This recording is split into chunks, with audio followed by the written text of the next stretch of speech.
A estrutura administrativa nossa necessita de homens e mulheres capacitados para os cargos.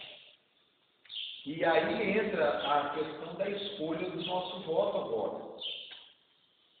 Quando nós não escolhemos bem, nós temos uma estrutura administrativa falha.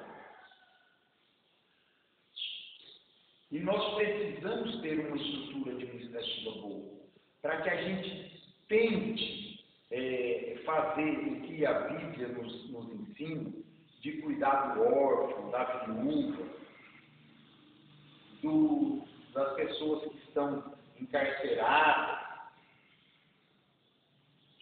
para aqueles que estão desamparados, necessitados.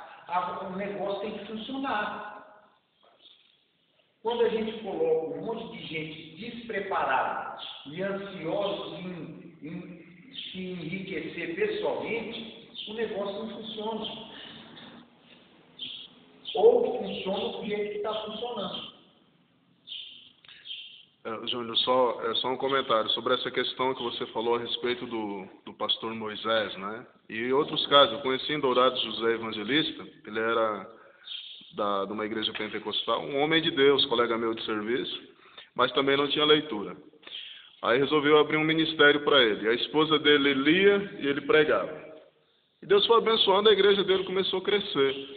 Em determinado momento ele viu que tinha necessidade de estudar.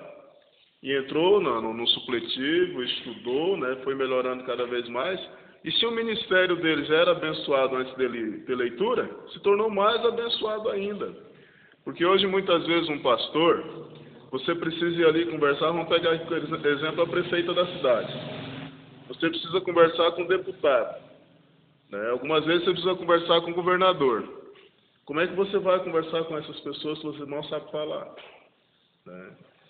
Então, olhando para a própria Bíblia, o caso do apóstolo Paulo. Quem aqui lê a Bíblia conhece a história do apóstolo Paulo. Era um dos homens mais preparados daquela época. Era um homem que falava várias línguas, não só no sentido espiritual, mas ele, como nós estudamos na aula passada, era cidadão romano, era uma pessoa que tinha formação. Né? A doutrina cristã, quem fundamentou foi Paulo. Né? Quem espalhou o evangelho pelo mundo, usado por Deus, foi Paulo. Paulo foi escolhido para levar o evangelho a quem? Aos reis, né? Aquelas pessoas de autoridade. Será que foi à toa que Jesus escolheu ele?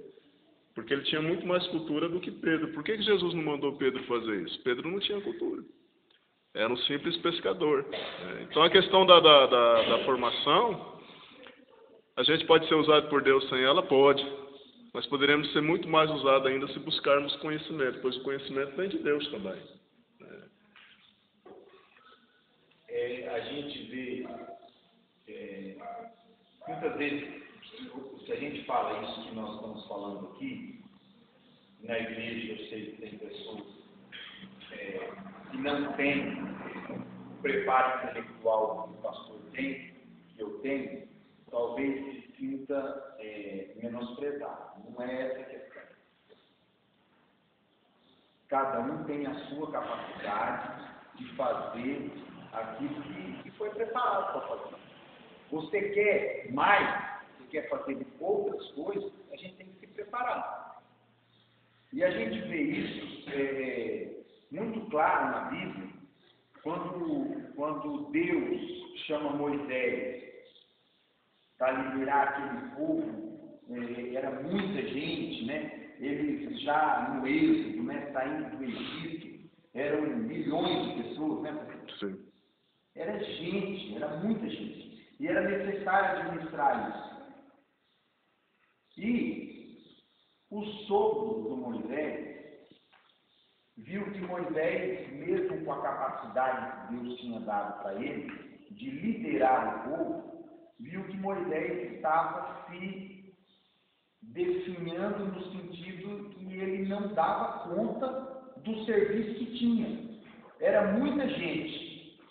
E Moisés, naquele momento, ele era o rei, o governador, o sacerdote, ele era tudo.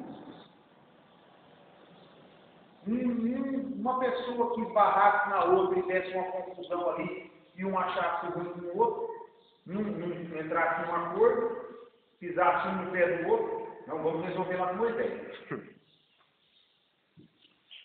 Um que caía por cima da barraca do outro, rasgava a lona, você vai pagar, não paga, não paga. Pequenas causas é aonde? Lá no Moisés. Grande ou pequena causa, quem resolvia era Moisés. Foi chegando um momento que Jetro, que era sogro de Moisés, falou: olha, você não vai aguentar. É necessário que você monte uma estrutura administrativa. Daí lá em Êxodo, capítulo 18, vai falar exatamente isso que eu acabei de dizer. O Jetro vem, conversa com Moisés e tal, só que, mais especificamente no versículo